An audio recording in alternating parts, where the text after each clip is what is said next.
barkada, ang pagiging ganap na Pinoy ay isang malalim na proseso na hindi lamang nasusukat sa pagkakaroon ng Pilipinong dugo, kundi pati na rin sa pag-unawa, pagtanggap at pagmamahal sa kultura, tradisyon at mga paniniwala ng bansa. Ito ay isang paglalakbay na nagsisimula sa pagtanggap at pag-aaral ng mga kasaysayan, wika at mga kaugalian na nagbigay buhay sa ating pagkakakilanlan bilang isang Pilipino. Pero ang tanong, paano nga ba maging isang ganap na Pinoy ang isang dayuhan? Aalamin natin ang mga kasagutan na yan kasama ang ating bisitang abogado na si Attorney Carla Diaz. Welcome back, Attorney! Good morning, Attorney! Thank you. Good morning. It's nice to be back. Thank you for having me back. Oo, nakakatawa lang na dalawang Pinay ang nagtatanong tungkol dito sa naturalization. Ako nga, ito kasing kasama nating Brazilian, tayo ang gusto niyang magtanong dito kay Attorney. Oo, pero nagpadala naman siya ng sarili niyang mga katanungan kasi gustong-gusto niya talaga mapa-naturalize, Attorney. Kaya sabihin mo na nga, para kay Amiga at para sa mga iba pa nating mga dayuhang kaibigan, ano po ba ang mga paraan para maging mamamayang Pilipino? Okay. So, para ang isang dayuhan ay maging isang mamamayang Pilipino or Filipino citizen, no, they have three possible remedies or procedures to take. First is the fast test, which is the administrative naturalization. Second is the judicial naturalization, which is dadaan sa korte.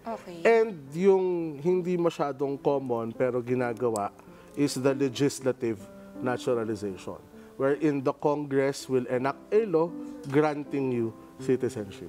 Paano malalaman kung saan ka doon? Or ano dapat yung, what route should you take? Well, naturally, the default route that you should take is judicial naturalization or administrative naturalization. No, we don't go to legislative naturalization right away kasi special cases yan. No, that you have to... Sino-sino ang naging naturalized through that route? Legislative.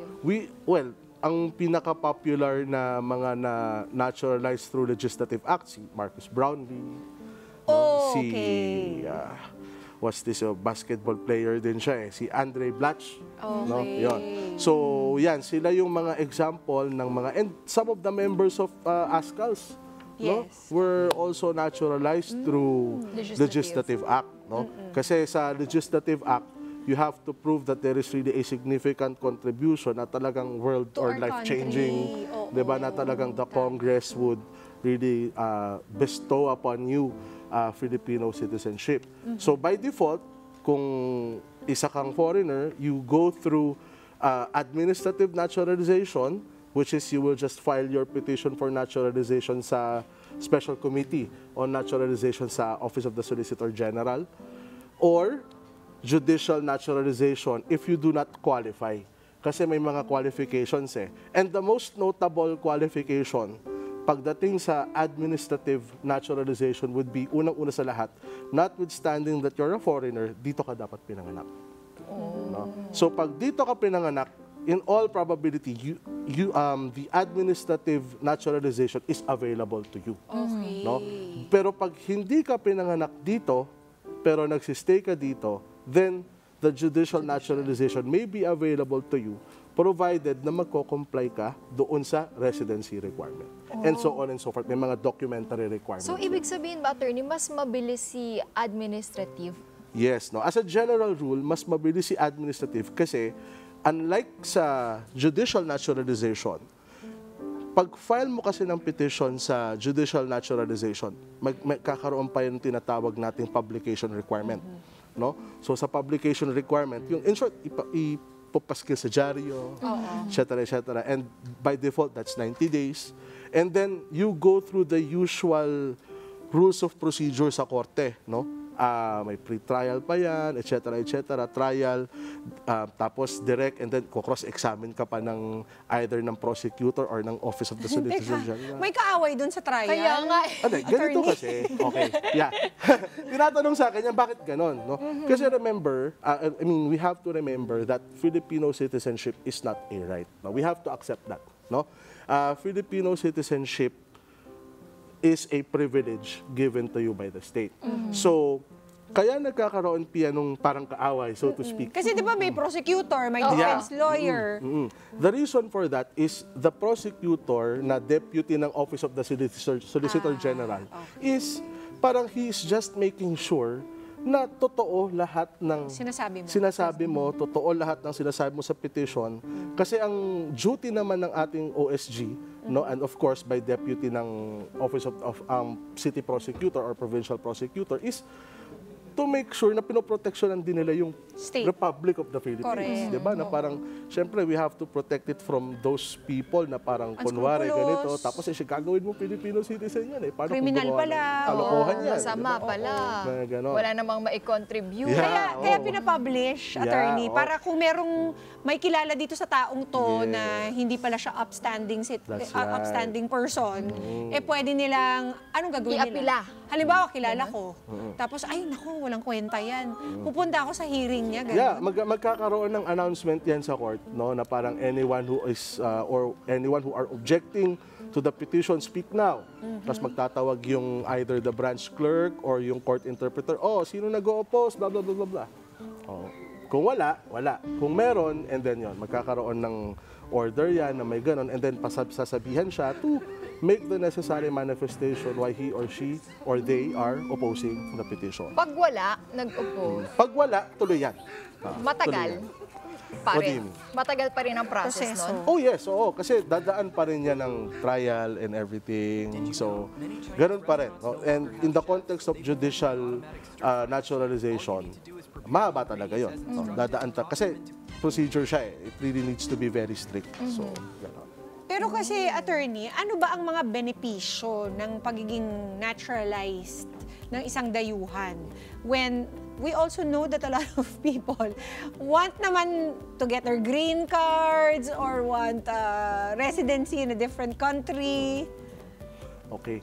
So, unang-una sa lahat, yung mga foreigners natin are enticed to seek Filipino citizenship because nung nagstay sila dito, they love the culture and the people. No, yun yung unang-unang motivation lagi nila, no, Number one, in no? some of the clients that I've talked to, no, na parang we're happy here, no. Now, going to the benefits naman, legally speaking, kaya yung ibang mga foreigner ay nagpapanaturalize is because of course they can now acquire Property. lands, no, real property, no.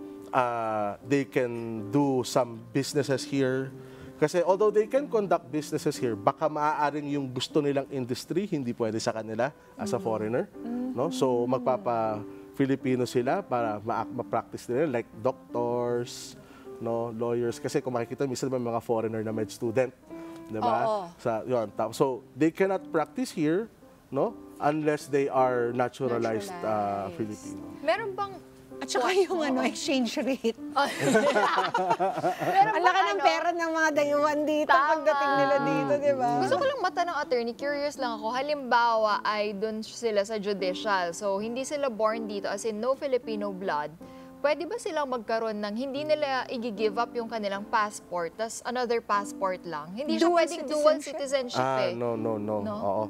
Dito kasi once you are granted citizenship by the Philippines or the Philippine government, no, you are required to take your oath of allegiance. Ayun. No, part 'yon ng proseso. No, mag-oath of allegiance ka. Kung napanood yung proceedings nung kay Marcus Brownlee, nag-oath siya. No, nag-oath siya, and by oath of allegiance, you are necessarily Renouncing all tinatalikuran other mo yung dati mong citizenships. citizenship. Yeah. Wow! Ganon katindi ang kanilang paninindigan talaga para maging citizen. Kung Yeah. gagawin nila talaga, gusto Ako nilang ano man si Brownie, ma-naturalize. talagang, naku, ang ganda ng karir ko dito eh. Why not? Baka mamaya may girlfriend pa siya na, or asawa na Pinay. Pinay. Yeah. Hindi ba yun, akala ko yun yung fourth route Which one? to marry a Filipina. Hindi naman Or a bawal. Filipino. Hindi, Yeah. baka yun yung easiest route nga daw na pwede na silang ma-naturalize. Well, may punto 'yon, no? Kasi as a general rule sa batas natin, no, your minimum residency requirement is 10 years, no? Okay. So 10 years continuous, no? May mga exceptions 'yan, no, na pwedeng hiwain or bawasan yung residency requirement mo. And that is if you are married to a natural-born Filipina or Filipino. Mare-reduce yung residency requirement. Yes, from 10 years to 5 years. Yan. Among others. Si No? Pero Amiga, yun. sobra-sobra na po dito yung... Ilang years na ba yan siya dito sa Pinas? 18? Di ba sabi niya? Parang 18 16? years? Or 18? Basta more than 15 years. And then she's more than qualified, super qualified na siya. No? Para alam ko, nasa process na po siya, attorney. Oo, kaya nga Ito. ito, nag-iwan siya ng Sakto. katanungan. Kung bakit nga ba, 18 years ka na dito, Amiga, hindi ka pa rin Pinoy. Matanong nga natin si Amiga. Go ahead, Amiga. Ano ba yung problema? Hi, attorney. May tanong po ako. Ito na nga, gusto ko po maging Filipino. Sa ngayon, ang aking sitwasyon here ay quota immigrant visa, meaning I'm a permanent resident. I will always be welcome in the Philippines, but I want to be treated like a Filipino, so I want a Filipino passport. Ang extended tanong lang, kailangan ko ba mag-give up ng aking Brazilian citizenship or pwede ko ba ako magkaroon ng Filipino passport? Okay. So, dun sa case ni Amiga, no, sabi niya sa atin that she is a quota immigrant. No? So, as a quota immigrant, kailangan muna natin intindihan what is a quota immigrant, no, para alam natin yung konteksto. Yes. A quota immigrant is a foreigner who enters the Philippines under the annual quota. No, may ganun kasi, no? Sa batas natin, meron tayong annual quota which is generally 50 immigrants per country per year, no? Uy. Yan. So, and what are these quota immigrants? Ito yung usually binibigyan ng permanent residency, no? Okay. PR. So, having known kung ano yung konsepto ng quota immigrant, no? And applying it sa kaso ni Amiga, hindi naman sa hindi siya makapagpa-naturalize. Only that I can only assume, no, that the naturalization or the procedure of naturalization na gusto niyang tahakin is administrative naturalization, no? Which is being a quota immigrant, we can assume that she is not naturally born here. Yes. 'Di ba? So, I'm sorry, Amiga, disqualified ka, no, sa Administrative. sa administrative naturalization. But it doesn't mean na wala kang remedy, no? Judicial. Yes, you can go for judicial or you can go for legislative. Ang dami na niyang ambag dito sa bansa natin, attorney. Yeah. Pwede 'yon. Pwede yun. Judicial, why not? Kasi Diba? pag papatunayan Upstanding mo lang citizen na naman ano, si Amiga. Oo, tsaka marami I kang mean, papatunayan na person- contribution mo. Yes, oo, bakit hindi? If we can, kasi ano naman yan discretionary naman yan. Kung kaya naman natin patunayan, sinong magpipigil sa kanya para mabigyan ng naturalization via legislative act?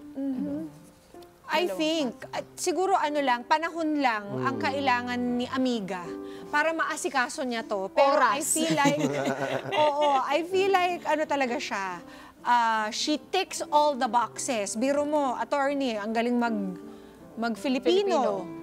O, meron bang bearing yung gano'n? Yes, it's actually part of the requirements, Pia, that you should be able to speak and write Filipino. Wow! Among others, the Oh, check primary na check. language. Of, Kung up to 100 po exam, 200 po si Amiga. yeah, qualified Ano siya pa yung dun. mga ibang requirements, Okay. attorney? Yeah, so Sample. nasabi na natin yung residency, must be able to read and speak Tagalog, no, of good moral character, Yon. Check. na kailangan patunayan ng 2 witnesses. Oh, check! Diba?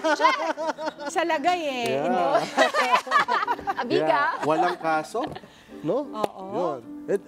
And others na namin, actually, documentary na lang yon na I'm sure, no, 100% Pasok na pasok. kayang-kaya At niyang ngayon, meron na ring attorney. Nakatulong. Volunteer si Eh sabi ni attorney, depende din sa lagay. Pero attorney, syempre two-sided coin ito. May mga benepisyo, pero meron din other side of the coin. Kailangan maging contributor na rin siya Yes, para sa oo. ating bansa. That's She has right, to that's pay the right taxes. Taxes. Or ngayon pa lang nag-taxes ka na ba, amiga? Parang meron. Meron naman. Oo. What else Okay. ang dadagdag? I-imagine niyo lang na pag naging Filipino citizen ka, kung ano yung obligations nyo, obligations ko, obligations na rin niya. Of course, na dapat respetuhin din niya ang kapwa niya Pilipino, no? Yung sa taxes naman, even as a permanent resident or ganito talagang babayaran niya yun. Baka may discount. Wala ba? Dahil Yeah. Pinoy Baka na. daw tumaas. Baka tumaas. So, essentially, imagine mo lang na for all intents and purposes, hindi mo na siya iisipin foreigner, Pinoy siya. So, kung ano ang obligasyon nating lahat, yun din ang kailangan niya. Bibigyan na siya ng ayuda.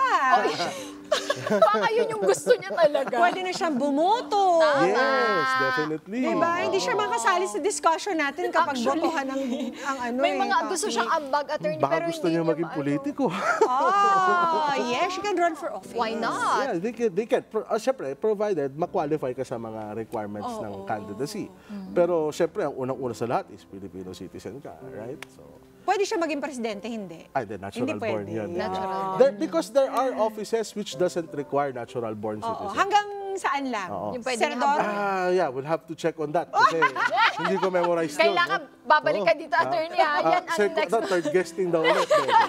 Yan ang next namin.